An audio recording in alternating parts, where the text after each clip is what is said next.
श्रीमते रामानुजाय नमः। श्रीशैलेशदयापात्रं धीमवत्यादिगुणार्णवम् यतेन्द्रपवनं वन्दे रम्येजमातरं मुनिं रम्येजमातृयोगीन्द्रपादरेखामयं सदा तदा यतात्मसत्तादिं रामानुजमुनिं भजे। लक्ष्मीनाथसमारम्भं नाथयामुनमध्यमाम् अस्मदाचार्यपर्यन्तां वन्दे गुरुपरम्पराम्।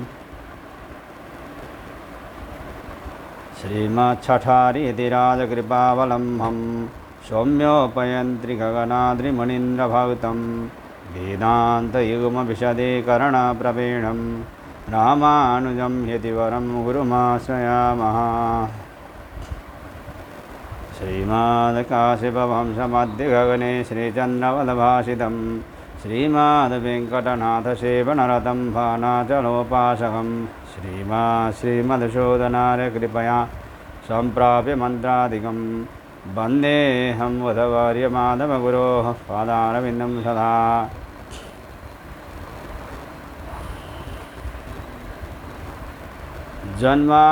जन्माद्यधिकरणम के जन्माद्यस्यतः का संस्कृत में हम लोगों ने सत्संग सुन लिया। अब हम उसी जन्माद्यस्यतः 1-1-2 वेदांत सार नामक सूत्र के 2 नंबर सूत्र के अर्थ को सुनेंगे। ध्यान से सुनिएगा।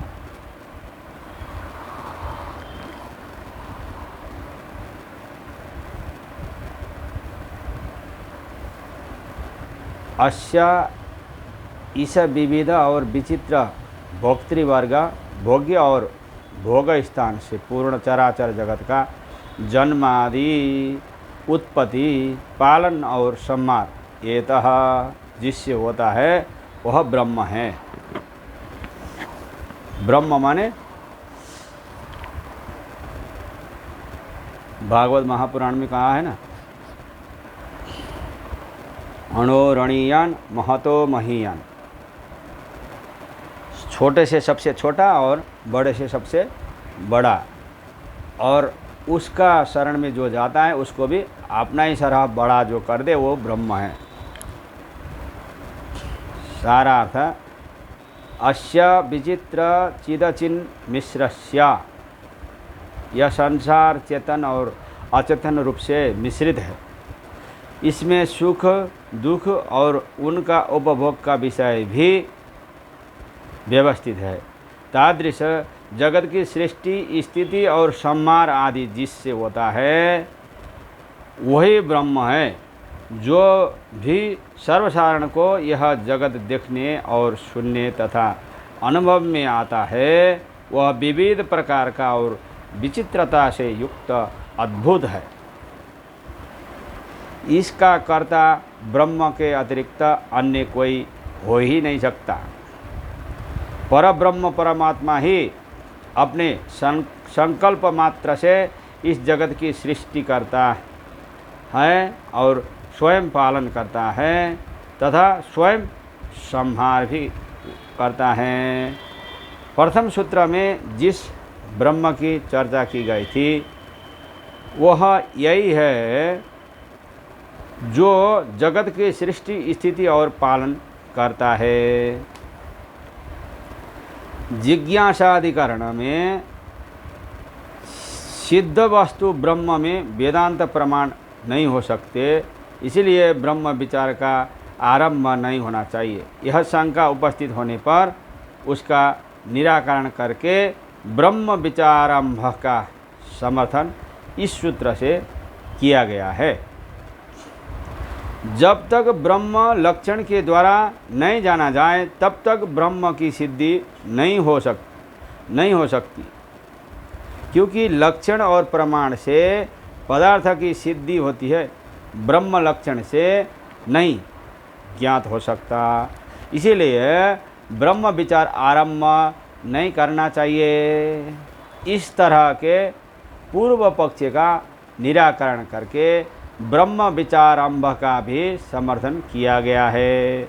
ये तो वा ईमानी, इस अधिकरण का विषय वाक्य तैत्तिरीय उपनिषद का ये तो वा इमानि भूतानि जायन्ते येन जातानि जीवन्ति यत् प्रयत्नभिः संविशन्ति तद्बी जिज्ञासस्व तद्ब्रह्मेति।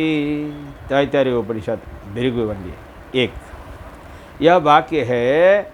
इस वाक्य के विषय में यह अधिकरण प्रवृत्त है। इस वाक्य का यह अर्थ है कि यह संपूर्ण कार्य पदार्थ जिससे उत्पन्न होते हैं, जिससे जीवित होते हैं, अर्थात स्थिति प्राप्त करते हैं, प्रलय होते समय जिसमें लीन हो जाते हैं, वही ब्रह्म है। सावधान होकर इसे तुम जान लो। इस तरह यह श्रुति ब्रह्म के लक्षण का प्रतिपादन करती है। जगत जन्म कारणत्व, जगत स्थिति कारणत्व और जगल्लय कारणत्व, यही वह लक्षण है। उत्पत्ति कारणत्व इत्यादि तीनों धर्म एक ब्रह्म व्यक्ति में समावेश होते हैं। एक ब्रह्म व्यक्ति विभिन्न कालों में उत्पत्ति, रक्षा एवं प्रलय कर सकता है।